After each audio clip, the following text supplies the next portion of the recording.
Bismillahirrahmanirrahim. Dear students, Assalamu alaikum and welcome back to the lecture number 29.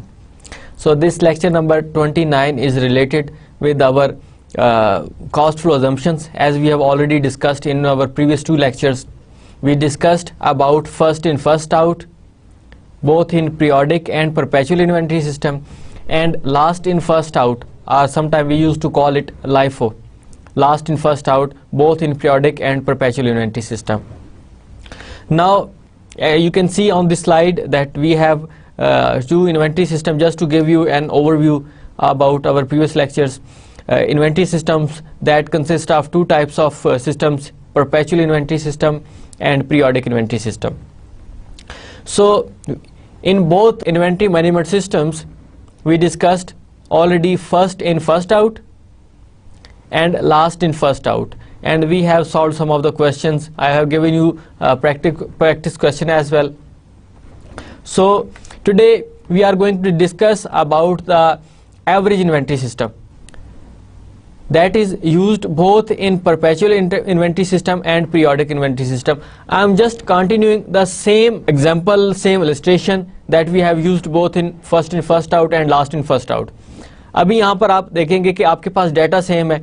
इस data को same रखने का basically मकसद यही था कि we should understand the differences between these types of our assumptions, cost flow assumptions, के अगर ये डाटा आपका फर्स्ट इन फर्स्ट आउट में होगा तो आपने कैसे ट्रीट करना है, लास्ट इन फर्स्ट आउट में होगा तो आपने कैसे ट्रीट करना है, and finally we are now at this stage of average cost flow assumption.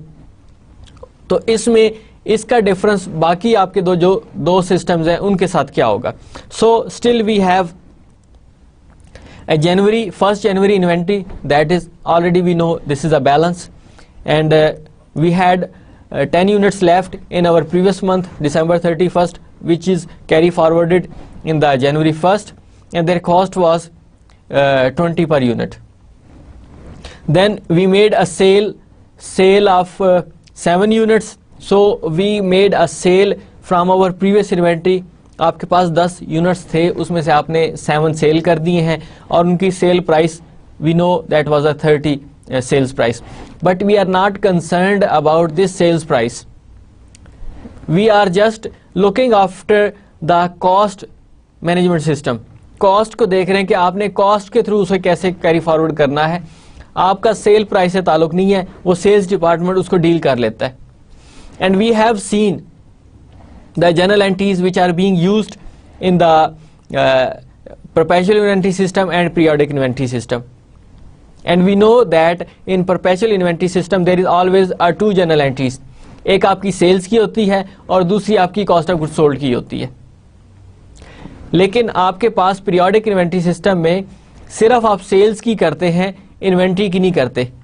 और हमने देखा है यही मेजर डिफरेंस था आपके परपेचुअल और पीरियोडिक इन्वेंट्री सिस्टम में कि your inventory is available after each transactions. You can see their balances. उनका बैलेंस कितना है आप उसको चेक कर सकते हैं, क्योंकि आपने हर ट्रांजैक्शन के बाद उसका बैलेंस नोट करना होता है. यही हमने पीछे दो अपने लेक्चर्स में देखा था. That was about last in first out and first in first out. Then we have a transaction on 10th January. We made a purchase of 8 units and their cost was $21 or rupees, whatever the amount you can use. Then we had also a sale of 4 units on 22nd January और उनकी sale price थी 31. But still I will repeat that we are not concerned about the sales price at this stage when we are making the preparation of our cost flow assumption. आपका सिर्फ ये sales का ताल्लुक sales department के साथ होगा. Then we had made a sales on 28th. 2 units आपने sales किए हैं, उनकी सेल प्राइस क्या थी 32. Then January 30th purchase, we made a purchase, still we made a purchase. of 10 units and their cost price was 22. अब यहाँ पर थोड़ा सा आपका डिफरेंस आएगा जब आपने cost flow assumptions average based use करना है, और आपको फर्क पता चल जाएगा कि आपने क्या किया है। आपको पता है कि फर्स्ट इन फर्स्ट आउट में क्या करते हैं कि फर्स्ट इन जो आप शुरू में परचेज करते हैं वही आप पहले सेल करते हैं। लास्ट इन फर्स्ट आउट में आपने क्या किया था कि जो आपने लास्ट में परचेज की थी पहले सेल उसको करना है। And still I must repeat that LIFO is not no more usable according to the international accounting standards. उसकी रीजंस भी आपको पता है कि मैंने आपको रिपीट भी की थी उसमें, और इसको कई दफा आपको मैं बता चुका हूं कि इसमें टैक्स पर्पस हो सकता है, इसमें विंडो ड्रेसिंग हो सकती है। विंडो ड्रेसिंग के बारे में आपको मैंने बताया था कि इसको नेगेटिव पर्पसेस के लिए यूज किया जा सकता है। So that is why LIFO is not no more usable. हमने इसको यूज इसलिए किया है, we should know what is a basic difference between first in first out and last in first out. And then finally we made a purchase, as I told you 30th को आपने sales की हैं, purchases की हैं 10 units की। So you will see the basic difference कि क्या difference था लास्ट इन फर्स्ट आउट और फर्स्ट इन फर्स्ट आउट का देख चुके हैं। अब एवरेज सिस्टम में आपके पास क्या होगा, आपके पास again that is the same data we have already used, same transaction, no change. आपका जब तक कोई सेल्स नहीं होंगी तो उस वक्त तक आपकी कोई डिफरेंस नहीं आएगा। कोई परचेजेस फर्दर नहीं करेंगे तो आपका कोई डिफरेंस नहीं आएगा। अब आप देख सकते हैं कि जनवरी 1 you had a balance of 10 units and their cost price is 20 per unit and their total cost is 20. अब यहाँ पर आप उसका देख सकते हैं, यहाँ पे कोई फर्क नहीं है, इधर you are using first in first out, last in first out या एवरेज बैलेंस मेथड। अब आपके पास यहाँ पर कोई फर्क नहीं है। आप टाइटल देख लें, डाटा वही है। Now we are using average perpetual inventory system.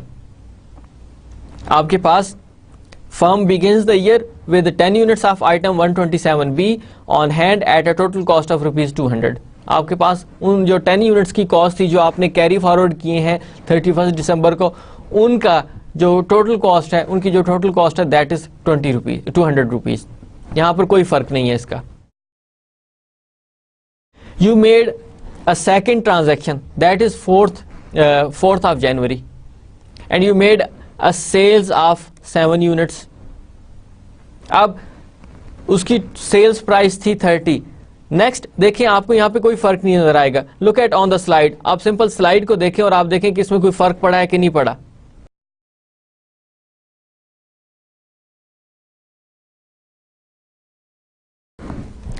Now you have January 1st and that was your balance.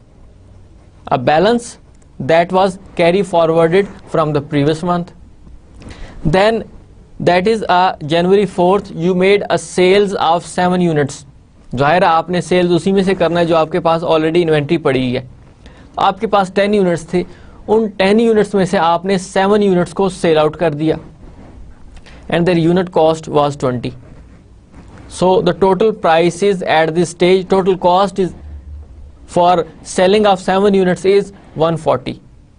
जो आपने सेल्स किए हैं उनकी जो टोटल कॉस्ट है वो 140 बनती है, और प्राइस कितनी थी पर यूनिट 30। अभी इस स्टेज तक जब आप इन्वेंट्री मैनेजमेंट कर रहे हैं थ्रू FIFO, LIFO, एवरेज किसी के थ्रू भी कर रहे हैं तो still you don't need to do anything.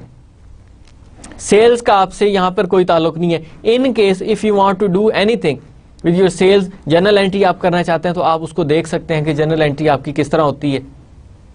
हम कई दफ़ा उसको रिपीट भी कर चुके हैं। आपकी परपेचुअल में 2 जनरल एंट्रीज होती हैं, एक आपकी सेल्स की होगी, दूसरी आपकी कॉस्ट ऑफ गुड्स सोल्ड की होगी। सो आपके पास अकाउंट्स रिसीवेबल डेबिट होगा। अब आपने 7 यूनिट सेल किए हैं, 7 मल्टीप्लाइड बाय 30 उनकी सेल्स प्राइस थी, तो टोटल आपकी जो अकाउंट रिसीवेबल है that is 210 and then your sales 210। आपने एक ये जनरल एंट्री कर दी है उसकी। और दूसरी जनरल एंट्री क्या होगी आपकी, आपके पास यहाँ पर CGS cost of goods sold 140 से करना है, और आपके पास इन्वेंट्री जाहिर है आपके पास इन्वेंट्री है, इन्वेंट्री आपकी 140 से आपने क्रेडिट कर दी। So these are the basic general entries that we have to make in perpetual inventory system. लेकिन इस स्टेज तक हमें कुछ पता नहीं चल रहा। इस स्टेज पे आप अभी भी उसी तरह समझ रहे हैं कि आपका ना फाइफो में फ़र्क है ना लाइफो में फ़र्क है। Same when you are using average, nothing is still changed.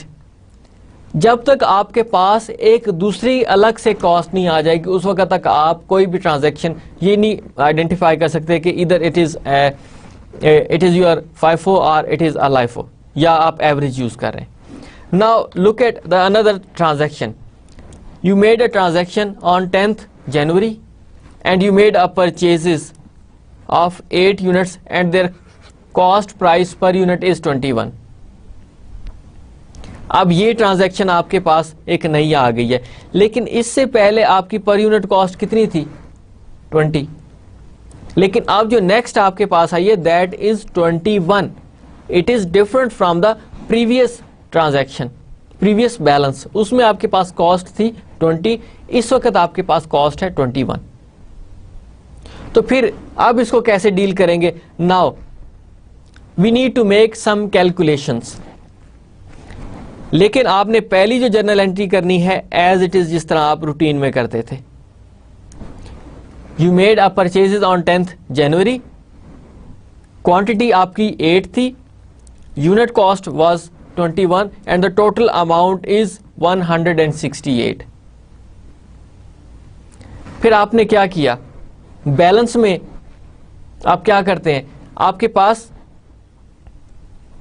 ये एक अलग से ट्रांजैक्शन है, आपके पास ये एक अलग से ट्रांजैक्शन है, आपको एक्स्ट्रा यहां पे करने की जरूरत नहीं पड़ रही। आपने क्या किया है? 100 एंड अब यहीं पे एक ब्लैंक एरिया मैं यूज कर रहा हूं, 168 प्लस 60, ये आपके पास जो अमाउंट ऑलरेडी पिछले जो 3 यूनिट्स हैं उनकी पड़ी है, इन दोनों को आपने ऐड किया and their total amount is 228, जो आपने नए परचेज किए हैं और जो आपके पास प्रीवियस पड़े हुए थे, उन दोनों का टोटल आपने किया, उन दोनों का टोटल आपने यहां पे लिख दिया इसके बैलेंस के टोटल में। 168 your new cost of total 8 units whereas the 60 of your previous 3 units, तो टोटल आपके पास 228 कॉस्ट है। आपके पास यूनिट्स कितने हो गए? 3 यूनिट्स ये थे और 8 यूनिट आपने नए परचेज किए। Now you have 8 plus 3 units, total 11 units आपके पास अवेलेबल है। Now you have to make an average and we know that according to the mathematical rules, if you want to calculate per unit cost, you have to divide total cost divided by number of units। तो आपने क्या किया? 228 को divide किया 11 units के साथ, तो आपके पास 20.7 और आगे कुछ और वैल्यूज आपकी आएंगी, वो निकलेगा।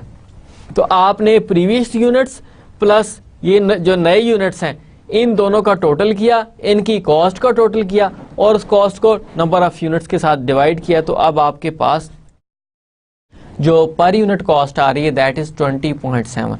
अब आपने यहां पर ये मेंशन करना है, ये नहीं मेंशन करना कि आपने ये 21 में परचेज किया था, पिछले आपके 20 पर यूनिट कॉस्ट थी। यहां पर आपने मेंशन कर दिया हुआ है जब आपने परचेज किया, जब ये पूरे का पूरा आप एक अकाउंट बना रहे हैं, इस अकाउंट में आपने मेंशन किया हुआ है कि आपने ये जो इसमें से 8 यानी 11 यूनिट्स में से आपने जो 8 यूनिट परचेज किए थे उनकी कॉस्ट 21 थी पर यूनिट की। टोटल भी आपको पता है कि टोटल कितनी आपके पास अवेलेबल है, 168। लेकिन जब आपने उसको बैलेंस में जाके लिखना है तो बैलेंस में ये आपकी डिफरेंट होगी and that is different from your last in first out and first in first out. यहां पर आप एवरेज बैलेंस मेथड यूज कर रहे हैं। अब दरमियान में वो सारी बातें चली गई हैं कि आप उसको टैक्स चोरी के लिए यूज कर सकते हैं या अपने शेयर होल्डर्स को एक्स्ट्रा शो करने के लिए कि जी हमने बहुत ज्यादा रेवेन्यू जनरेट कर लिया है, आपने दरमियान में से माइनस कर दिया वो भी, क्योंकि अब आपके पास एक एवरेज बैलेंस मेथड है। इस एवरेज के मुताबिक अब बेशक उनकी कॉस्ट हाई हो पर यूनिट की या कॉस्ट लो हो, आपने एक एवरेज यूज किया और उनको बता दिया अपने शेयर होल्डर्स को कि दिस इज एन एवरेज पर यूनिट कॉस्ट। अब जितनी मर्जी उससे आपने हाई प्राइस पे परचेज किया हो, जितना मर्जी लो प्राइस पे परचेज किया हो, अब यहाँ पे आपके एवरेज यूज करने का फायदा आपको ये हुआ कि आपने हाई कॉस्ट को भी खत्म कर दिया, लो कॉस्ट को भी खत्म कर दिया, एक बैलेंस पे आ गए। बेशक वो हाई प्राइस है, बेशक वो लो प्राइस है, it doesn't matter. This is only matter कि आपने एक एवरेज बैलेंस मेथड यूज किया। इसको मैं रिपीट कर देता हूं कि आपने किया कैसे है। आपके पास simple, that was your transaction on 8th January you made a purchases of 8 units and their cost price was 21। अब इसकी आपने जर्नल एंट्री की है, सिंपल सॉरी जर्नल एंट्री नहीं, आपने यहाँ पे इसके एंट्री की है 8th को 8 यूनिट परचेज किए, 21 पर यूनिट कॉस्ट थी और टोटल आपके पास 168 कॉस्ट आ गई। देन आपके पास ये 3 यूनिट्स अलग से पड़े हुए थे, ये that was a balance from your previous transaction. 8 units थे, आपने उसमें से 7 सेल कर दिए। Now you have left 3 units, 3 आपके पास अब रह चुके हैं। अब आपके पास 8 यूनिट्स ये और 3 यूनिट्स प्रीवियस वन, तो टोटल आपके 11 यूनिट्स हो गए बैलेंस में। देन आपके पास 168 जो आपने परचेज किया है, 60 ऑफ योर प्रीवियस 3 यूनिट्स, तो टोटल आपके पास आ रहा है 228। ये आपकी 11 यूनिट्स की टोटल कॉस्ट है। तो फिर आपने पर यूनिट देखना है कि पर यूनिट आपको बेसिकली चाहिए, इसलिए है जब आप उनको सेल करेंगे तो आपको पर यूनिट वहां पर जरूरत पड़ेगी, क्योंकि आप सारे के सारे सेल कर देंगे तो आपको पता है कि 228 कॉस्ट है। 11 यूनिट्स आपने सेल कर दिए, उनकी टोटल कॉस्ट आपको पता है कि 228 थी, तो पर यूनिट की जरूरत ही नहीं थी। आपने कैलकुलेट किया, आपके पास इस 228 को डिवाइड करें 11 यूनिट्स के साथ, तो आपके पास 20.7 ये पर यूनिट कॉस्ट आ गई, जो यहाँ पे आपने मेंशन कर दी है। इसकी ज़रूरत क्यों पड़ी आपको, आप क्यों कर रहे हैं इसको? अगर आपकी फॉर एग्जांपल 11 को ट्रांजैक्शन हुई होती और आप 11 के 11 यूनिट सेल कर रहे होते और आपको पता है कि इनकी टोटल कॉस्ट 228 थी, तो फिर आपको पर यूनिट कॉस्ट कैलकुलेट करने की ज़रूरत ही नहीं थी। उसकी रीज़न ये है कि आपने सारी सारी सेल कर दिए, लेकिन जब आप सारे सारे सेल नहीं कर रहे तो फिर क्या होगा? Now on 22nd January what you have done, sales of 4 units and their price is sale price is 31। we are not concerned about the sales price, हमें इससे कोई लेना देना नहीं है, कोई गर्ज नहीं हमारा 31 से अभी एट दिस स्टेज। आपने 4 यूनिट सेल किए और उनकी सेल प्राइस है 31, टोटल यूनिट्स आपके 4 हुए सेल। तो फिर क्या करेंगे आप? अब आपके पास ये 4 यूनिट सेल किया आपने,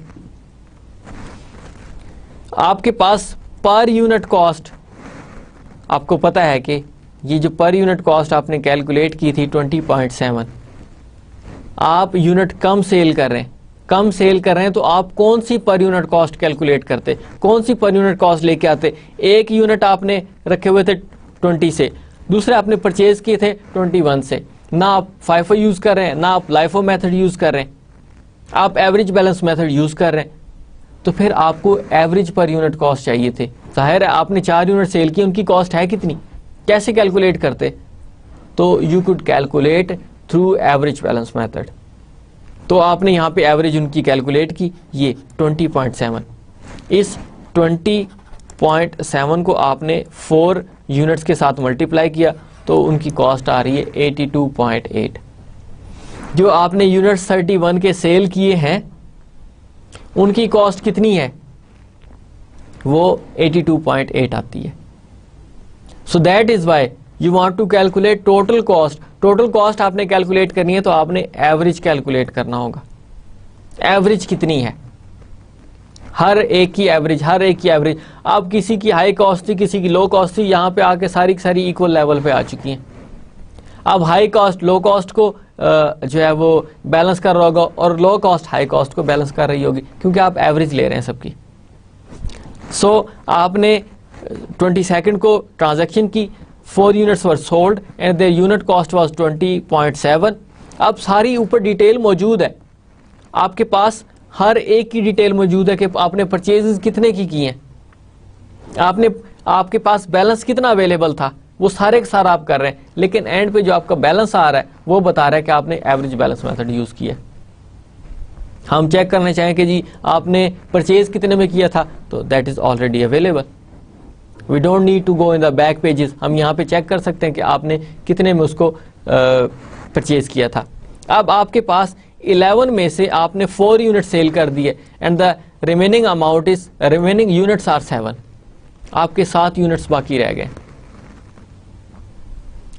तो आपने वही 20.7 यूनिट कॉस्ट है मल्टीप्लाई किया, तो आपके पास यहाँ पे थोड़ा सा डिफरेंस आएगा।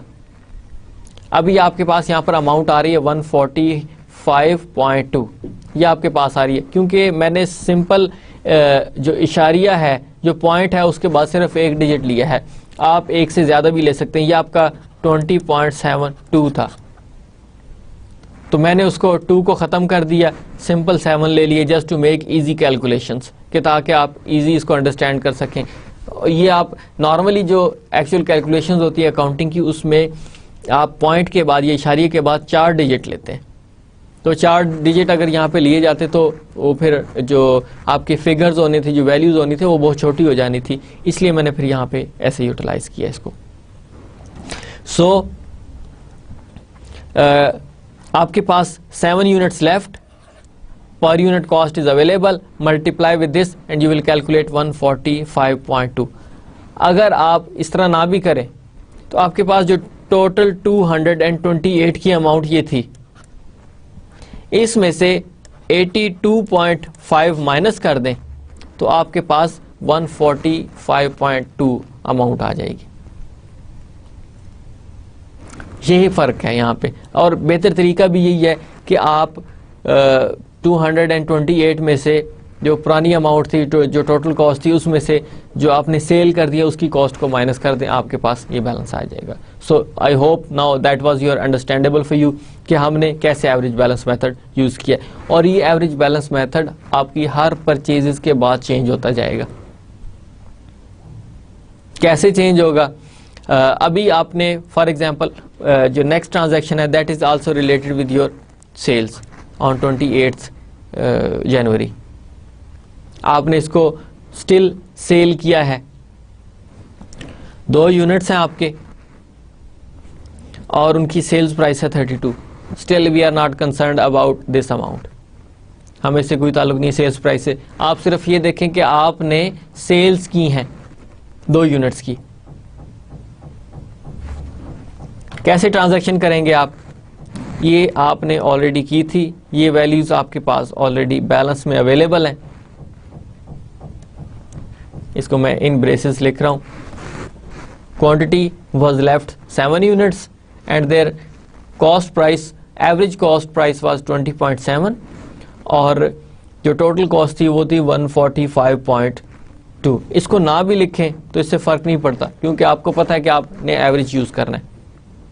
और डेसिमल की वजह से यहाँ पे डेसिमल जो वैल्यूज़ होती हैं इशारिये के बाद, वो फ़र्क पड़ता रहता है उसमें, या तो एग्जैक्ट एक वैल्यू होती। अब आपने 2 यूनिट्स और सेल किए, आपके पास जो 7 यूनिट्स थे उसमें से आपने 2 और सेल किए। There cost price is 20.7 and the total cost is 41.4। आपने जो 32 सेल्स प्राइस पे आपने सेल किए, उनकी जो कॉस्ट है वो 41.4 आती है। अब आप 145.2 में से आप अगर 41.4 माइनस करें तो आपके पास 103.8 ये अमाउंट आएगी। That is mentioned in your balance कि आपके पास जो बाकी 5 यूनिट रह गए, 7 टोटल थे, उन 7 में से आपने 2 को सेल कर दिया। आपके पास बाकी कितने रह गए? बाकी की कॉस्ट कितनी रह गई है? 103 या 103.8। ये अब टोटल कॉस्ट है कितने यूनिट्स की? 7 यूनिट्स की। आप यहाँ पे ना भी मेंशन करें 20.7 तो आप खुद एवरेज कैलकुलेट कर लेंगे कि इनकी एवरेज कितनी है। यानी 103.8 इनकी जो टोटल कॉस्ट है ऑफ 5 यूनिट्स, आप उसको डिवाइड करें, यानी 103.8 डिवाइडेड बाय 5, तो आपकी 20.7 के करीब करीब ही अमाउंट आएगी, यानी पर यूनिट कॉस्ट इज योर 20.7। तो आप इस तरह उसको कैलकुलेट कर सकते हैं। अब इसको ज़रा देख लें कि मैंने कैसे किया है, then we will move forward.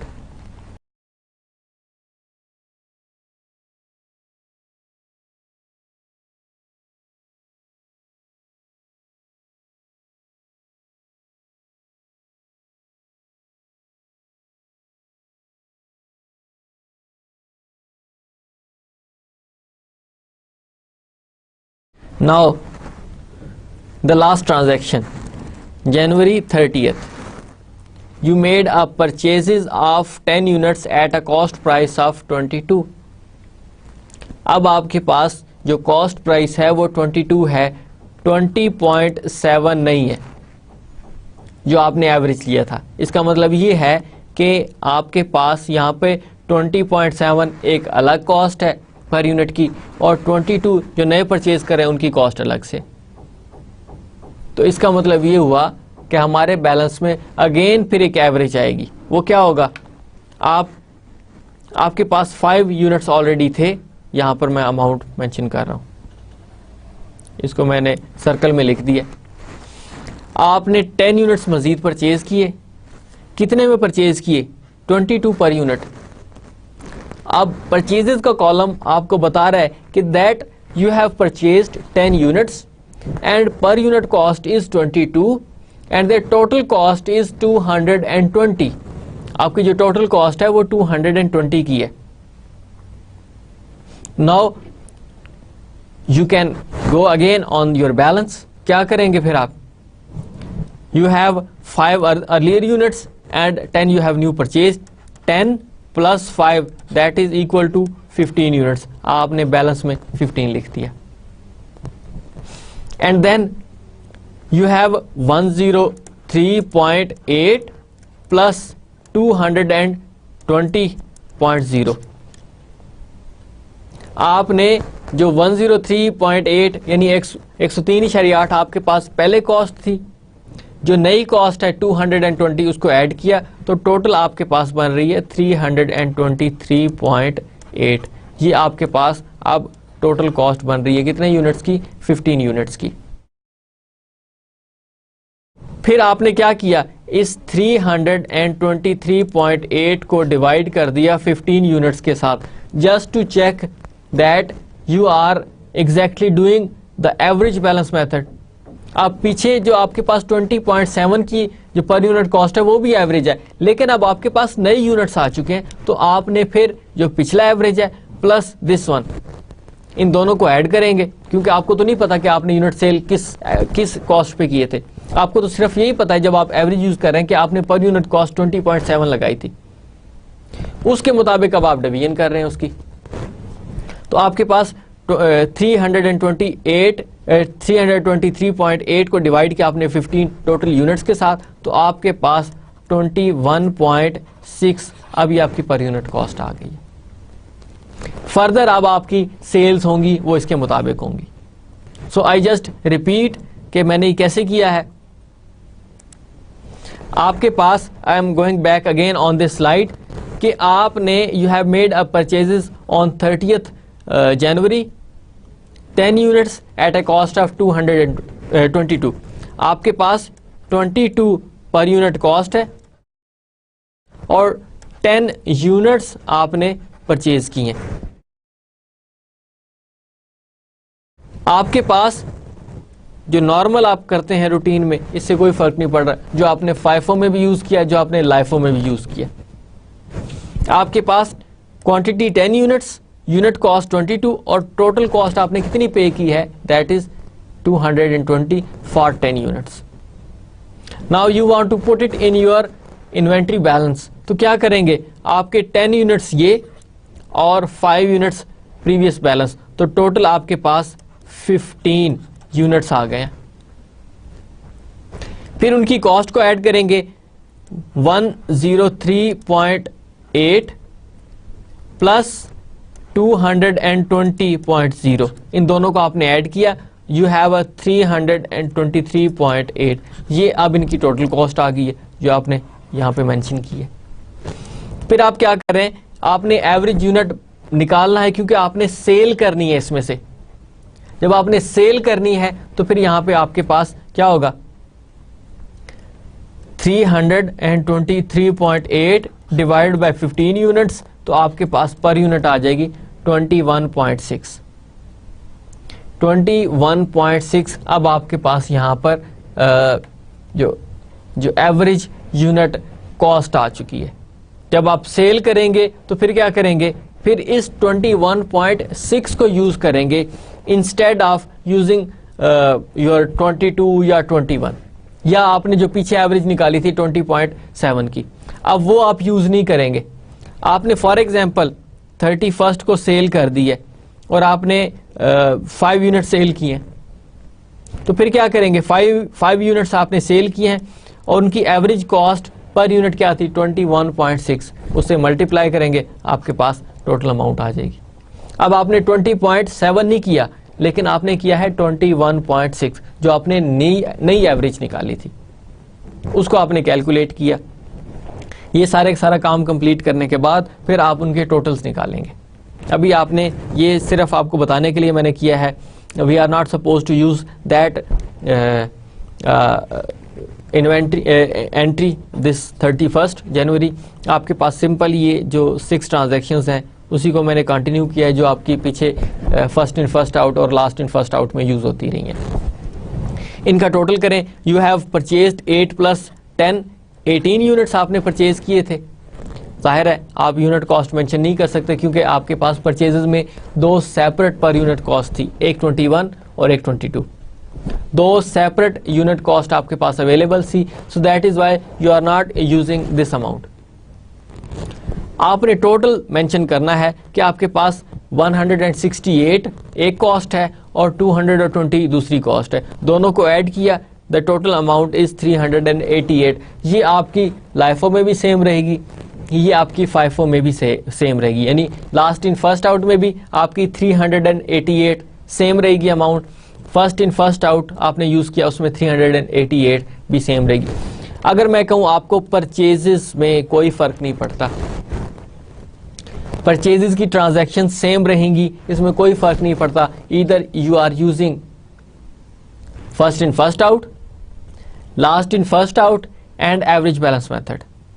जब आप तीनों यूज कर रहे हो तो इसमें कोई फर्क नहीं पड़ता, क्योंकि आपने जो परचेजेस करनी है वो आपकी अपनी मर्जी की कॉस्ट पे नहीं होगी, वो तो आपको सेलर देगा। सेलर आपको सेल कर रहा है 21 में, दूसरा आपको सेल कर रहा है 22 में।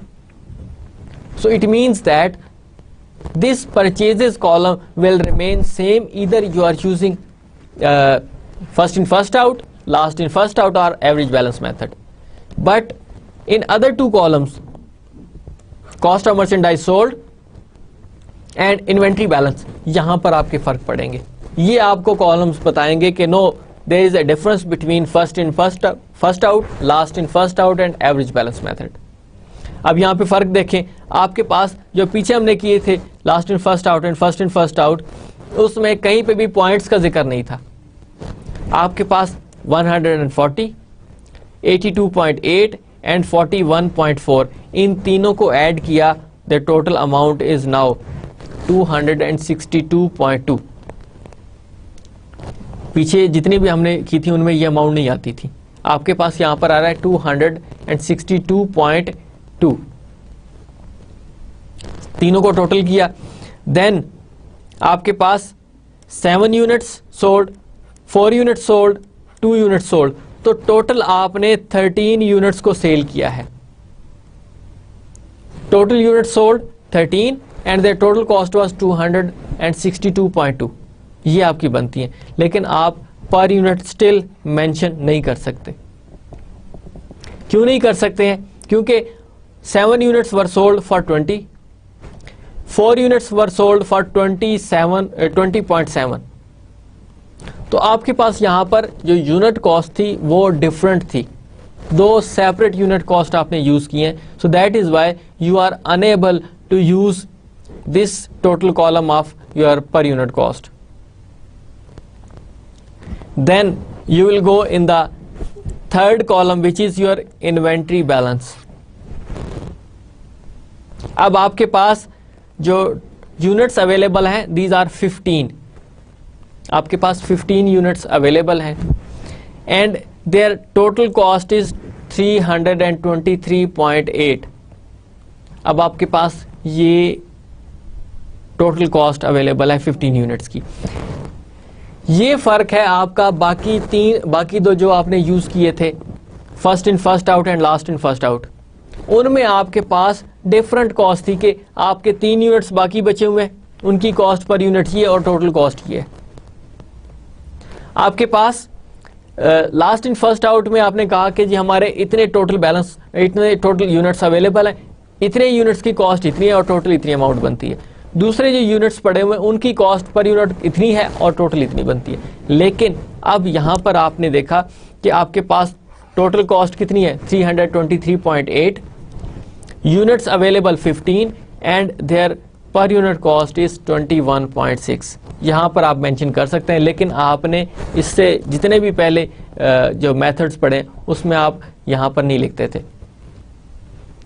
क्यों नहीं लिखते थे? क्योंकि आपके पास जो यूनिट्स पड़े हुए थे उनकी पर यूनिट कॉस्ट डिफरेंट थी. यहाँ पे तो आप एवरेज ले रहे हैं, आप सिंपल वैसे भी एवरेज निकालें सेल करने के बाद भी तो आप एवरेज मेंशन कर सकते हैं. आपके पास 323.8 divide by 15 number of units, आपके पास पर यूनिट कॉस्ट आ जाएगी. सो this is our third method of cost flow assumptions. थोड़ा सा इसको मैं रिपीट कर दूं क्योंकि हमने इसमें पीरियोडिक भी पढ़ना है. पीरियोडिक इन्वेंट्री सिस्टम हो तो फिर आप कैसे यूज करेंगे, क्योंकि हमने पिछले जितने भी 2 लेक्चर्स पढ़े हैं उनमें first in first out perpetual inventory system भी देखा, first in first out periodic inventory system भी देखा, last in first out perpetual inventory system भी देखा है और last in first out periodic inventory system भी देखा है.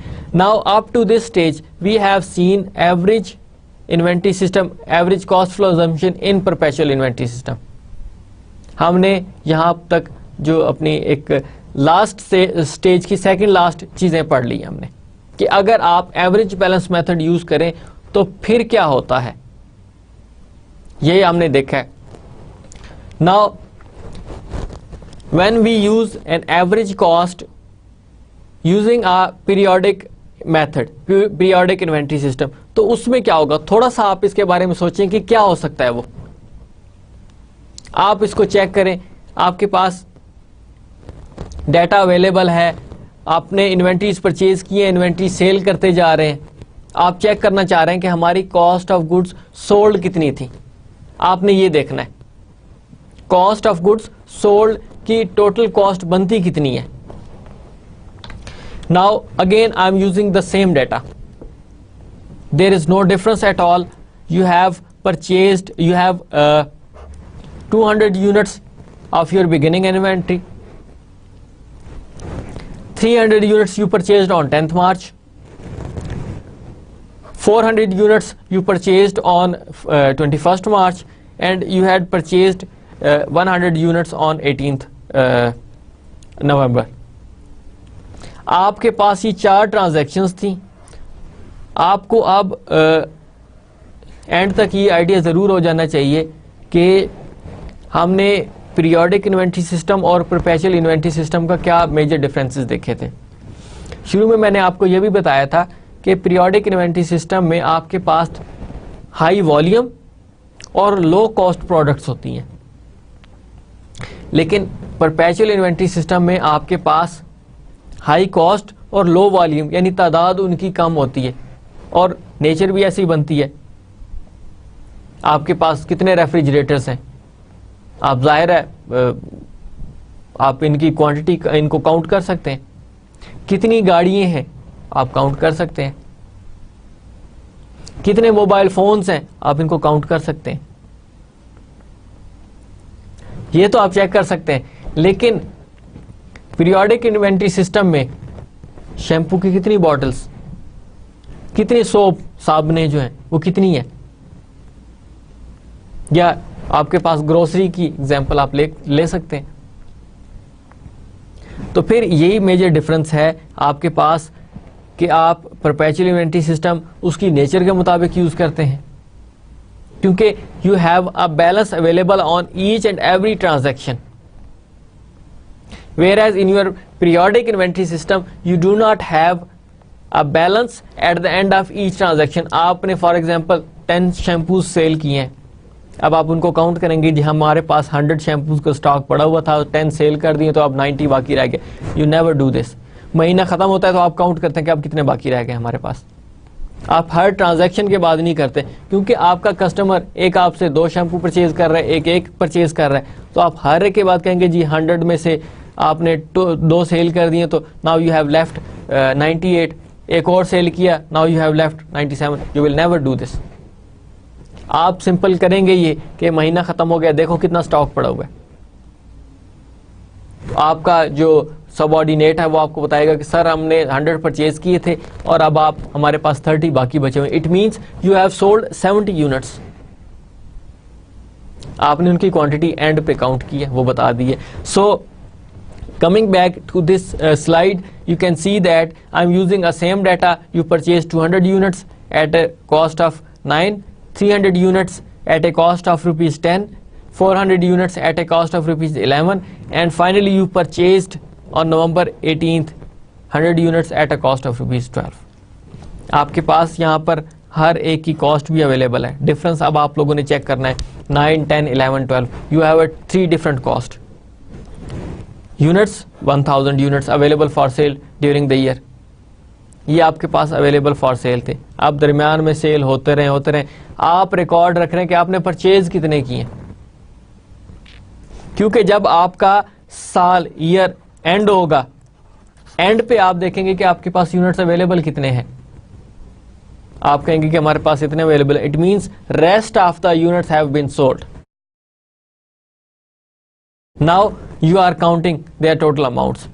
You had a balance on 1st January 200 units multiplied by rate per unit. आपके पास 1800 टोटल कॉस्ट आ जाएगी जो आपके पास 1st जनवरी की का बैलेंस अवेलेबल था. Then 300 units and rate is 10. So 300 multiplied by 10, you had made 3000 payment to your supplier. जिसने आपको ये सप्लाई किया था, जिससे आपने ये परचेजेस की थी, उसको आपने 3000 पे किया है 10th मार्च को. देन 400 यूनिट्स मल्टीप्लाइड बाय 11 पर यूनिट कॉस्ट, तो आपके पास 4400 ये उनकी पर टोटल कॉस्ट आ जाएगी जो आपने अपने सप्लायर को पे किया है, जिससे आपने ये चीजें परचेज की हैं, ये यूनिट्स परचेज किए on 21st September. Then finally 100 units you have purchased at a rupees cost of 12, and their total cost is 1200, and that was made on 18th November. So you made 4 transactions.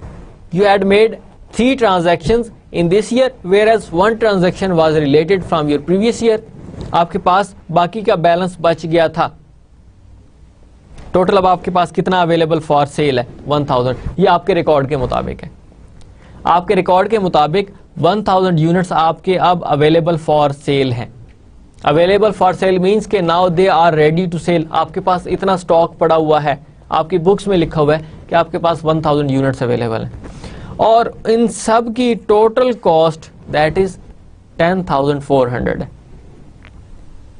आपके पास जो 1000 units हैं उनकी total cost आपके पास कितनी है? 10,400.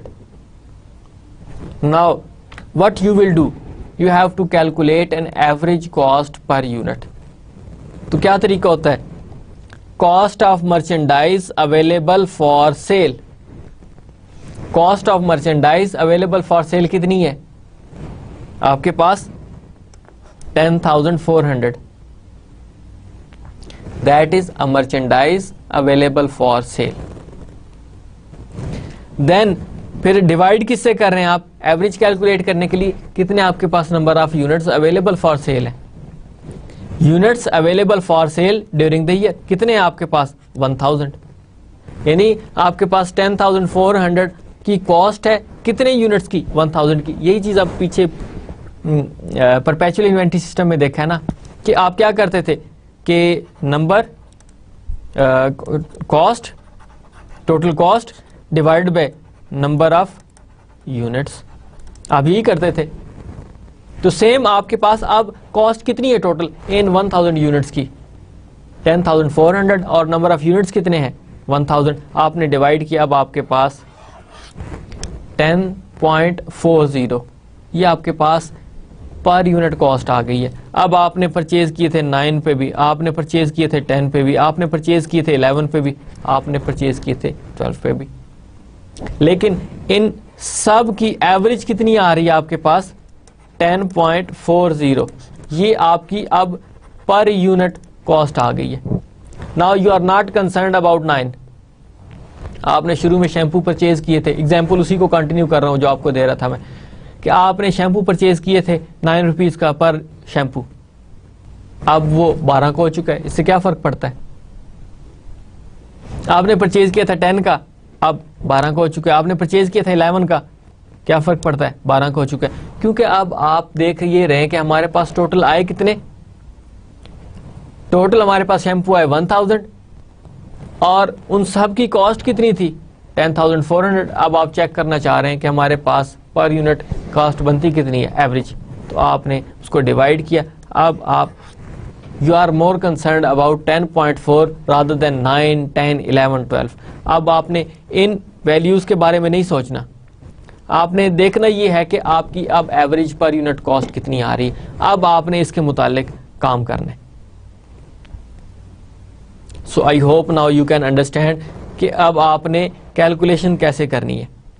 आपके पास ये यानी cost of merchandise available for sale कौन सी थी आपके पास, cost of merchandise available for sale 10,400, और number of units available for sale कितने हैं 10,000। आपने डिवाइड किया 10,400 को डिवाइड किया आपने number of units available for cell से, तो अब आपके पास 10.4 पर यूनिट कॉस्ट आ गई। अब इसको आप 15 में सेल करें, 20 पे सेल करें, this is up to you. तो फिर अब यहां पर आपने कोई कॉस्ट ऑफ गुड्स सोल्ड की जर्नल एंट्री नहीं करनी। सिंपल आप क्या करेंगे, आपके पास अकाउंट रिसीवेबल है, अगर आप लोन पे सेल कर रहे हैं, क्रेडिट पे सेल कर रहे हैं, अकाउंट रिसीवेबल आपका डेबिट हो जाएगा और क्रेडिट आपकी सेल्स हो जाएंगी। This is your debit and this is your credit, sales are your credit. ये तो वो है ना, आपने पर यूनिट कॉस्ट कैलकुलेट कर ली, लेकिन यूनिट सेल कितने किए आपने, चेक आपने ये करना है, आपने यूनिट सेल कितने किए, आपने 700 यूनिट सेल किए, टोटल आपके पास कितने थे 1000, ये आपके पास यूनिट्स थे, इसमें से आपने सेल कितने किए 700, सेल्स कितने हो गए 700, और बाकी कितने बच गए 300, ये आपकी एंडिंग इन्वेंट्री होगी। जो आपके पास, जो मैं एग्जांपल दे रहा हूं कि इस एग्जांपल के मुताबिक आपके पास जो 200 थे शुरू में, गोइंग बैक अगेन, ये जो 200 के यूनिट्स थे ये आपके पिछले साल के थे जो बच गए थे, जो सेल नहीं हुए थे। अब आप क्या कर रहे हैं, अब आपके पास टोटल आपके पास अवेलेबल फॉर सेल 1000 है, उसमें से 700 के सेल कर दिए, अब आपके पास रिमेनिंग कितने हैं 300, ये नेक्स्ट ईयर के लिए ओपनिंग इन्वेंट्री हो जाएगी आपकी, कि आपके पास 300 यूनिट्स अवेलेबल है और उनकी कॉस्ट कितनी है, पर यूनिट कॉस्ट आप खुद कैलकुलेट कर चुके हैं। आपने क्या किया फिर, अब सेल कितने किए आपने 700 यूनिट्स, 700 को आपने मल्टीप्लाई किया 10.40 के साथ, तो आपके पास उनकी कॉस्ट कितनी आ जाएगी 7,280, 7,200 के आपने वो जो 700 यूनिट्स हैं वो सेल किए। जो 300 यूनिट्स हैं वो क्या किया आपने 300 मल्टीप्लाइड बाय 10.4 जो सेल नहीं हुए, उनकी कॉस्ट कितनी बनती है, वो आपकी बनती है 3,120। इन दोनों को ऐड करके देख लें, 3,120 प्लस 7,280, इन दोनों को ऐड करें, आपकी टोटल कॉस्ट कितनी थी, आपकी टोटल कॉस्ट 10,400 इसके इक्वल आएगा। तो फिर आपके पास ये अवेलेबल फॉर सेल कितना है, सेल कितने नहीं हुए आपके 3120 की कॉस्ट के यूनिट्स जो 300 थे वो सेल नहीं हुए, तो फिर आपके पास कॉस्ट ऑफ गुड्स सोल्ड या कॉस्ट ऑफ गुड्स मर्चेंडाइज उनकी कॉस्ट कितनी है 7280। ये वो कॉस्ट है जो आपकी सेल हो चुकी है, यानी आपने जो ये 700 यूनिट्स थे, ये जो 700 यूनिट्स आपने सेल किए हैं उनकी कॉस्ट कितनी बनती है 7280। Now you can make a difference between your previous. अब आपने कोई ये नहीं कहा कि जी पहले यूनिट्स आपने सेल किए उनकी कॉस्ट कितनी थी, बाद के यूनिट्स कितने सेल किए हैं लास्ट इन फर्स्ट आउट में उनकी कॉस्ट कितनी थी। आप सिंपल सबका टोटल किया, टोटल पे डिवाइड किया, अब आपके पास पर यूनिट कॉस्ट आ गई। अब जितने मर्जी शुरू में आपने परचेज किए, जितने मर्जी आपने बाद में परचेज किए, आपने एक एवरेज कॉस्ट पर यूनिट ले ली है और उसके थ्रू कैलकुलेशन कर दी है। आपके पास 10,400 की टोटल कॉस्ट थी, कितने सेल नहीं हुए, वो 300 यूनिट सेल नहीं हुए और पर यूनिट कॉस्ट कितनी आ रही की, वो है 10.4, मल्टीप्लाई किया तो आपके पास 3120 के जो 300 यूनिट्स थे वो सेल नहीं हुए। सेल कितने हुए माइनस करें, 10,400 में से 3120 आपने माइनस किया and the remaining amount is 7280। ये वो कॉस्ट है कि जिनकी आपने सेल्स की हैं। This is actually the cost of sales. जो आपने सेल्स की हैं वो आपको कितने में पड़ी हैं प्रोडक्ट्स, आपने सेल्स की हैं, जितनी भी यूनिट सेल की हैं आपने उनकी एक्चुअली कॉस्ट कितनी है जो आपको पड़ी है अभी तक, आपको वो कितने में पड़ गई हैं प्रोडक्ट्स, वो आप बता रहे हैं, वो आपको पड़ी हैं 7280 में। So this is a major difference between your last in first out, first in first out. So I hope now you can understand the difference between last in first out and average balance method. थोड़ा सा आपको मैं repeat कर दूं क्या difference था आपके पास, इसी को मैं कंटिन्यू कर लेता हूं, इसी पेज पे आपको मैं बता देता हूं कि आपने कैसे किया है। आपके पास I am using first in first out, आपकी फर्स्ट इन ये हुई, फर्स्ट इन ये हुई, फर्स्ट इन ये हुई, फर्स्ट आउट इसको पहले करेंगे। टोटल आपने कितने यूनिट सेल किए 700, तो पहले आप शुरू के उठाएंगे, 200 ये गए, बाकी 500 रह गए, 300 ये भी गए, बाकी 200 रह गए, बाकी जो 200 हैं वो आपने इसमें से ले लिए और इनकी आपने पर यूनिट कॉस्ट भी आपके पास थी वो भी आप लेते गए, उसके मुताबिक आपने डिस्ट्रीब्यूशन की है। Then you came last in first out, last in first out आपने 700 यूनिट सेल किए तो पहले 100 ये उठाया, लास्ट इन जो लास्ट में आया था आपने वो उठाया, आपके ये 100 गए, बाकी आपके 600 सेल हुए, 400 आपने ये उठा लिए, 400 ये गए, तो आपने 600 में से 400 और माइनस किए, 200 रह गए, तो फिर आपने इसमें से 200 उठाए तो बाकी इसके 100 रह जाएंगे। So that was your last in first out था। और एवरेज बैलेंस मेथड के बारे में आपको मैंने बता दिया हुआ है कि आपने सब का टोटल किया, टोटल अमाउंट ये बनी, इसको डिवाइड कर दिया आपने 1000 यूनिट्स के साथ, तो पर यूनिट आपके पास 10.4 अब ये कॉस्ट आ गई। कितने यूनिट सेल किए आपने 700 यूनिट सेल किए मल्टीप्लाइड बाय 10.4, तो टोटल आप कैलकुलेट करके चेक कर सकते हैं जो हमने नेक्स्ट ट्रांजैक्शंस में देखा है। आपके पास 7280 ये उनकी कॉस्ट आ चुकी है जो आपने सेल्स की हैं।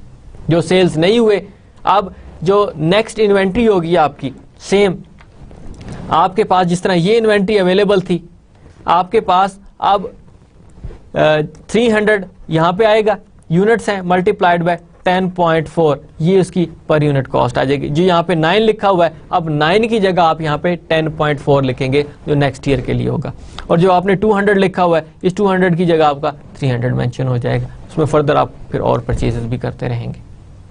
So I hope now you can understand the basic differences between cost flow assumptions of first in first out both in periodic and perpetual inventory system. last in first out both in periodic and perpetual inventory system, and finally average balance method both in your perpetual inventory system and periodic inventory system. आपको I hope कि इसकी एक understanding हो गई होगी कि आपने क्या किया, इसमें कैसे इसकी कैलकुलेशंस की है. Now the final words about this inventory management. जब हम इंटरनेशनल अकाउंटिंग स्टैंडर्ड्स की बात करते हैं तो हमें उनके कुछ रूल्स फॉलो करने पड़ते हैं. उसमें आपके पास एक रूल होता है लीस्ट ऑप्टिमिस्टिक अप्रोच का, जिसको आप कंजर्वेटिज्म बोलते हैं, कि आपने बहुत कम अपॉर्चुनिस्टिक होना है. इसको सिंपल मैं आपको समझाने के लिए बता रहा हूं. We are not more concerned about this method which I am showing. आपके पास एक ये स्लाइड जो शो हो रही है, इसमें आपको मैं मतलब ज़्यादा डिटेल में नहीं जाऊंगा, इसको ब्रीफली आपको बताऊंगा मैं कि ये है क्या, और ये जो कंजर्वेटिज्म का रूल हम फॉलो कर रहे हैं ये क्या होता है. कंजर्वेटिज्म आपका एक जनरली एक्सेप्टेड अकाउंटिंग प्रिंसिपल का रूल है कि आपने लीस्ट ऑप्टिमिस्टिक होना है. वो लीस्ट ऑप्टिमिस्टिक अप्रोच क्या होती है कि आपने अपने बेनिफिट्स को कम और आपने अपने एक्सपेंसेस को ज्यादा शो करना होता है. ये एक बड़े सिंपल वर्ड्स में आपको बताने की कोशिश कर रहा हूं मैं. अब आप फॉर एग्जांपल इन्वेंट्रीज परचेज करते हैं तो होता ये है कि इन्वेंट्री जब आपने परचेज कर ली थी मार्केट में उसकी कॉस्ट कुछ डिफरेंट हो जाती है. आपने 10 रुपीज का एक यूनिट परचेज किया, मार्केट में वो 12 हो जाता है. यानी आपके पास, इसको मैं आपकी कंफ्यूजन दूर करने के लिए, कि आपके पास ये परचेजेज हैं और ये मार्केट है आपकी, इसको MAR लिख रहा हूं मार्केट में. अब आपने परचेज किया 10 का, मार्केट में वो कुछ दिनों के बाद या कुछ टाइम के बाद वो 12 का हो गया. या इसका उलट क्या होगा कि आपने परचेज किया 12 का और मार्केट में वो 10 का हो गया. स्टिल आपके पास वो मटेरियल या वो प्रोडक्ट अवेलेबल है. अब जो आपने 10 का परचेज किया था तो उसके जो बायर्स थे वो बहुत ज्यादा बढ़ गए, जिसकी वजह से उसकी मार्केट में प्राइस हाई हो गई और वो मार्केट में 12 का हो गया. एक ये पॉसिबिलिटी है कि, या फिर इन्फ्लेशन का फैक्टर भी कह सकते हैं कि आपके पास प्रोडक्ट्स मार्केट में कम है, उसके बायर्स बहुत ज्यादा आ गए, जिसकी वजह से उसके मार्केट में रेट हाई हो गए. इस थोड़ी सी एग्जांपल को समझिएगा जरा. या फिर इसका उलट क्या हुआ कि आपने परचेज किया 12 का, लेकिन उसके बायर्स जो थे वो कम हो गए, उसको जो सेलर्स थे वो सेल कर रहे, तो वो उसको बाय करने वाला कोई नहीं था, तो मार्केट में उसकी प्राइस होगी 10 की. अब मार्केट में उसका और रेट चल रहा है, आपने परचेज किया था वो और रेट पे. दो कंडीशंस आपके पास. एक कंडीशन ये है कि आपने 10 रुपीज का परचेज कर लिया और फौरन ही बाद वो मार्केट में 12 रुपीज का हो गया. दूसरा केस आपके पास ये है कि आपने 12 का परचेज किया, उसके बायर्स बहुत कम थे, डिमांड कम हो गई, और फिर सप्लायर्स ने, जो सेलर्स थे, उन्होंने उसकी प्राइस डाउन कर दी ताकि उसको लोग परचेज तो करें, तो वो 10 रुपीज का मार्केट में हो गया. ये आपके पास दो कंडीशंस हैं. इन दो कंडीशंस को सामने रखें. तो इसमें कहने का मकसद ये होगा कि you have to apply a least optimistic approach in your financial statements. आपने फिर ये वैल्यूएशन करनी होती है. वैल्यूएशन ये होती है कि आपने अपना साल कंप्लीट हो रहा होता है तो अपने एसेट्स, लायबिलिटीज, ऑनर्स इक्विटी की वैल्यू शो करनी होती है. आपके एसेट्स की आप मार्केट में वैल्यू कितनी है, आपकी लायबिलिटीज की मार्केट में वैल्यू कितनी है. अब जब एसेट्स की बात कर रहा हूं मैं, तो एसेट्स मींस कि आपके current assets, and current assets means कि आपकी इन्वेंट्री, जो अब आपके पास इन्वेंट्री अवेलेबल है. अब जो पीछे एग्जांपल्स थी, आपके पास 15 यूनिट्स परपेचुअल इन्वेंट्री सिस्टम में अवेलेबल थे और 300 यूनिट्स आपके पीरियोडिक इन्वेंट्री सिस्टम में अवेलेबल थे. अब ये यूनिट्स आपके कहां जाएंगे? ये आपके एसेट्स हैं, करंट एसेट्स हैं आपके ये, और करंट एसेट्स में इनको लिखा जाता है 15 यूनिट्स, या फिर आपके परपेचुअल पीरियोडिक है तो 300 यूनिट्स, ये आपके वहाँ पे लिखे जाएंगे। अब साल कंप्लीट हो रहा है तो आप चेक ये कर रहे हैं कि मार्केट में इनकी इस वक्त वैल्यू कितनी है, आप वो चेक करना चाह रहे हैं। तो फिर आप देखेंगे मार्केट में इनकी वैल्यू, आपके पास 15 जो यूनिट्स थे परपेचुअल इन्वेंटरी सिस्टम में, वो आपके 21.6 आपके पास कॉस्ट थी, लेकिन मार्केट में हो सकता है उनकी 20 हो गई हो। तो फिर आपने फॉलो करना है 20 को रादर देन 21.6। सेम आपके पास ये जो 300 यूनिट्स थे, इनकी पर यूनिट कॉस्ट क्या थी 10.4। मार्केट में अगर ये हो जाती है 10 तो आपने फॉलो करना होगा 10 को रादर देन 10.4। ये कानून है, ये एक रूल है इंटरनेशनल अकाउंटिंग स्टैंडर्ड्स का, that is called least optimistic approach. अब यहाँ पे आपके पास एक एग्जाम्पल मौजूद है, उस एग्जाम्पल के मुताबिक हमने इसको कंटिन्यू करना है। ये 4 आपको केसेस बताए गए हैं, 4 आइटम्स बताए गए, आपने इसको कैसे करना है। टाइटल आप इसका पढ़ेंगे, valuation of inventory at lower of cost or market. Lower of cost or market, अब दोनों की कॉस्ट है, एक वो कॉस्ट है जो आपने पे की है सप्लायर को, और एक वो है जो मार्केट में उसकी एग्जिस्ट कर रही है। अब आपने लोअर, वर्ड इज लोअर, वो यूज करना है जो लोअर है। आपके पास लोअर है तो आपने उसको यूज करना है, मार्केट में लोअर है तो आपने मार्केट वाली कॉस्ट को कंसिडर करना है। बेशक आपने हाई प्राइस पे की है उसकी, इससे कोई फर्क नहीं पड़ता, ये कानून है, ये ज़हन में रखिएगा, यही इन्वेंट्री में यूज किया जाता है। So I am just अरेजिंग everything, और उस एग्जाम्पल को मैं कंटिन्यू कर रहा हूं। आपके पास यहां पर 4 आइटम्स अवेलेबल हैं, item A, B, C and D. Their quantity is 400 units for product A, 120 units for product B, 600 units for product C and finally 280 units for product D. आपके पास इनकी क्वांटिटी भी अवेलेबल और कौन कौन सी type है आपकी प्रोडक्ट की वो भी अवेलेबल है। नाउ यूनिट कॉस्ट प्राइस भी आपको बता दी गई है जो आपको पड़ी है, जिस पर आपने पे किया है। आपने ये 400 यूनिट्स परचेज किए हैं और पर यूनिट कॉस्ट कितनी बेयर की है आपने 10.25। 400 यूनिट्स और पर यूनिट क्या है उनकी 10.25। आपने मल्टीप्लाई किया उसको तो आपके पास आता है 4100, ये उनकी टोटल कॉस्ट आ जाएगी। फिर आपने 120 यूनिट्स प्रोडक्ट बी के परचेज किए हैं, पर यूनिट कॉस्ट है उनकी 20.5। 22.5 को मल्टीप्लाई किया 120 के साथ तो आपकी जो कॉस्ट आ रही है 2700। ये अब आपने बेयर की है, आपने पे किया सप्लायर को। फिर आपने 600 यूनिट्स परचेज किए हैं और उनकी पर यूनिट कॉस्ट है 8, मल्टीप्लाई किया तो आपके पास 4800 टोटल कॉस्ट आ रही है 600 यूनिट्स की। Then finally you purchase 280 units and their cost price is 14, जो आपने पे किया है सप्लायर को, तो उनकी टोटल कॉस्ट आ रही है 3920। ये वो कॉस्ट है जो आपने खुद बेयर की है इन यूनिट्स की। लेकिन आप मार्केट में चेक करें कि ये अब मार्केट में कितने के हैं।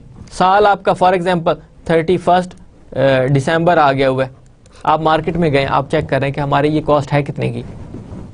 रॉ मटेरियल सस्ता हो गया, जो पहला यूनिट प्रोडक्ट ए है उसकी कॉस्ट 10.25 के बजाय 9.5 पे आ चुकी है। फिर नेक्स्ट आपने चेक किया है प्रोडक्ट बी, उसकी कॉस्ट हाई हो गई है, मार्केट में उसकी डिमांड बढ़ गई है, तो 22.5 की बजाय उसकी कॉस्ट अब आप परचेज करेंगे तो वो 24.10 की आ जाएगी। Third case is your product C, its cost is also reduced in the market, that is 7.75। Then finally your product E, its cost is also increased because its buyers were increased। कुछ भी हुआ है जिसकी वजह से उसकी जो cost price थी मार्केट में लेने जाएंगे तो अब आपको 14.75 की मिलेगी। तो आपने अब कंपैरिजन करना है कि आपके पास ये जो यूनिट मार्केट प्राइस है इसको मल्टीप्लाई करेंगे क्वांटिटी के साथ, जिस तरह आपने कॉस्ट प्राइस को मल्टीप्लाई किया था यूनिट्स के साथ. Now your market price for these products is, that is not price, this is a cost. कि अब आप परचेज करने के लिए जाएं तो कितने की मिलेगी आपको मार्केट में, अब इसकी कॉस्ट कितनी है जब आप परचेज करते हैं. तो so you multiplied 9.5 multiplied by 400, तो आपके पास अब कॉस्ट ये आ रही है 3800. आपको कितने में पड़ी है 4100 की, लेकिन अब मार्केट में आप लेने के लिए जाएं तो आपको ये कितने की मिलेगी 3800 की. Then you multiplied 24.1 multiplied by 120, तो अब आपको वो पड़ेगी, लेने के लिए जाएंगे तो अब आपको एक्सपेंसिव पड़ेगी 2892 की. तीसरे केस में आपके पास मार्केट प्राइस है 7.75 मल्टीप्लाइड बाय 600 यूनिट्स, तो मार्केट में लेने के लिए अब जाएंगे तो आपको वो पड़ेगा 4650 की. देन आप फोर्थ जो प्रोडक्ट आपकी डी मार्केट से लेने के लिए जाएंगे तो अब आपको कॉस्ट पड़ेगी 14.75. इसको मल्टीप्लाई करें नंबर ऑफ यूनिट्स के साथ, तो अब आप अगर 280 यूनिट्स लेते हैं तो आपको पड़ेंगे 4130 की. आपने जो कानून है वो यूज करना है लोअर ऑफ कॉस्ट और मार्केट वैल्यू, कि जिसकी कॉस्ट कम है आपने अपनी बुक्स में उसको लिखना है. जिसकी कॉस्ट कम है आपने बुक में उसको लिखना है, रादर देन कि आपने जिस पे परचेज की है. परचेज प्राइस हाई है, मार्केट में उसकी कॉस्ट कम है, तो आपने मार्केट वाली कॉस्ट लिखनी होगी, बाकी आपका लॉस हो गया वो कॉस्ट. आपके पास कॉस्ट आपकी कम है, मार्केट में ज्यादा है, तो आपने फिर अपनी वाली कॉस्ट लिखनी है. दैट इज लीस्ट ऑप्टिमिस्टिक, कि आपने कम वाली अमाउंट लिखनी होगी, यानी लोअर ऑफ कॉस्ट और मार्केट, यानी जो आपने परचेज किया उसकी कॉस्ट, या मार्केट में जो आप परचेज करेंगे, परचेज करने जाएंगे वही प्रोडक्ट, तो उसकी कॉस्ट जो सबसे कम में होगी आपने वो लिखनी है. कॉस्ट कम है जिस पे परचेज किया तो आपने वो लिखना है, या मार्केट वैल्यू कम है तो आपने वो लिखनी है. नाउ लुक एट कि आप अब 4100 बिगर अमाउंट है, ये 3800 बिगर अमाउंट है. डेफिनेटली आपकी 4100 अमाउंट बिगर है जो आपने खुद कॉस्ट बेयर की है, तो आपने फिर 3800 जो लोअर है आपने उसको लिखना होगा. बाकी जो 300 है दैट इज योर लॉस, आपका वो नुकसान हो गया हुआ. अब आप उसको मेंशन नहीं करेंगे, आप लिखेंगे 3800 को. नाउ अब चेक करें कि आपकी सेकंड प्रोडक्ट थी 2700 की, लेकिन मार्केट में वो कितने की 2892 की, तो आपने लोअर जो अमाउंट है वो मेंशन करनी होगी. तीसरी प्रोडक्ट आपकी देखें कि मार्केट में आपकी जो परचेज की आपने वो 4800 की है, लेकिन मार्केट में उसकी कॉस्ट 4650 की है, तो फिर आप वो अमाउंट लिखेंगे जो कम है. सेम चौथे के साथ भी यही केस करना होगा. सो आप इस सेंटेंस को पढ़ें अगर, the market declines based on individual items. क्या हुआ, कौन सा लॉस बनता है आपका. अब आपको बेयर कितना करना पड़ा है, जो कॉस्ट आपने बेयर की है दैट इज 15,520. ये टोटल कॉस्ट है इन सब आइटम्स की, ABCD की टोटल कॉस्ट. और लोअर ऑफ कॉस्ट और मार्केट आपकी कितनी है 15,070. आप माइनस करें 15,520 माइनस 15,070, अब आपका डिफरेंस कितना आ रहा है 450 का. ये बेसिक डिफरेंस है आपका, जिसको आप एज ए लॉस ट्रीट करेंगे या अपनी बुक्स में मेंशन करेंगे कि अब इतनी कॉस्ट इसकी ये है. क्योंकि मार्केट में जो लेने के लिए जाएंगे आपने हमेशा ये कानून याद रखना है कि जब आप फाइनेंशियल स्टेटमेंट में मेंशन करेंगे तो आपने हमेशा लोअर ऑफ कॉस्ट और मार्केट, यानी मार्केट वैल्यू कम है तो अपनी प्रोडक्ट को आपने कम कीमत पे लिखना है. आपने जो परचेज की है कीमत वो कम है तो आपने वो लिखनी होगी. सो that is all about your valuation of inventories at lower of cost or market. We have completed our three basic cost flow assumptions using inventory management techniques, periodic और perpetual inventory system. इन दोनों में आपकी जो further आती थी, चौथी आपके पास है वो आपकी specific identification of units. आपका कस्टमर आपको कहता है, एक मतलब फ्यू वर्ड्स में आपको मैं बता देता हूँ, को that is not too much difficult. उसमें आपका जो सब बायर है वो आपको कह देता है कि मुझे इस टाइप के यूनिट्स चाहिए, तो आप फिर वो सेल करते हैं। इसमें ये नहीं है कि जो शुरू में है वो आपने पहले सेल करनी है, जो बाद में है आपने वो सेल करना है, या फिर सबका एवरेज ले लेते हैं। आप नॉर्मली यूज़ वो करते हैं कि आपने कस्टमर को दिखाया, आप कस्टमर आपको कहता है कि जी मुझे ये प्रोडक्ट चाहिए, आप वो सेल कर देते हैं। अब जैसे मैं कह रहा हूँ, आपको एग्जांपल दे रहा हूँ रेफ्रिजरेटर्स की, तो वो कहता है कि मुझे ये स्पेसिफिकेशन वाला चाहिए, तो वो हो सकता है आपने सेंटर में परचेज़ किया हो, महीने के शुरू में परचेज़ किया हो या एंड पे परचेज़ किया हो। एसी के मुख्तलिफ मॉडल्स होते हैं, air condition, split air condition के मॉडल्स होते हैं। आपने बेशक वो शुरू में परचेज़ किया हो, एंड में परचेज़ किया हो, आपका कस्टमर आपको कहता है कि मुझे ये चाहिए, तो वो हो सकता है आपने mid of the month purchase किया हो, शुरू में ना परचेज़ किया हो, तो that becomes a specific identification unit.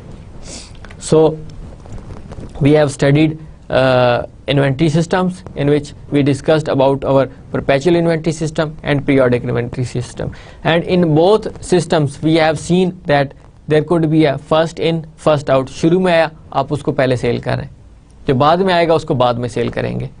Last in first out means कि आपने एंड पे परचेज किया लेकिन सेल आप उसको पहले कर रहे हैं। और तीसरा आपने देखा है average inventory system. It means कि आपने टोटल कॉस्ट को नंबर ऑफ यूनिट्स के साथ डिवाइड कर दिया। अब ना फर्स्ट इन फर्स्ट आउट है, ना लास्ट इन फर्स्ट आउट है, आप सिंपल एक एवरेज यूज़ कर रहे हैं। और एवरेज यूनिट मेथड आपका जो है वो उसमें आपके पास कोई स्पेसिफिक प्राइस नहीं होती कि जिस पे आपने परचेज किया होता है। और फाइनली आपने देखा है लोअर ऑफ कॉस्ट और market value. We have completed our basic cost flow assumptions and inventory management techniques. Inshallah, we will meet in our lecture number 30 with a new topic. So up to that, thank you very much and Allah Hafiz.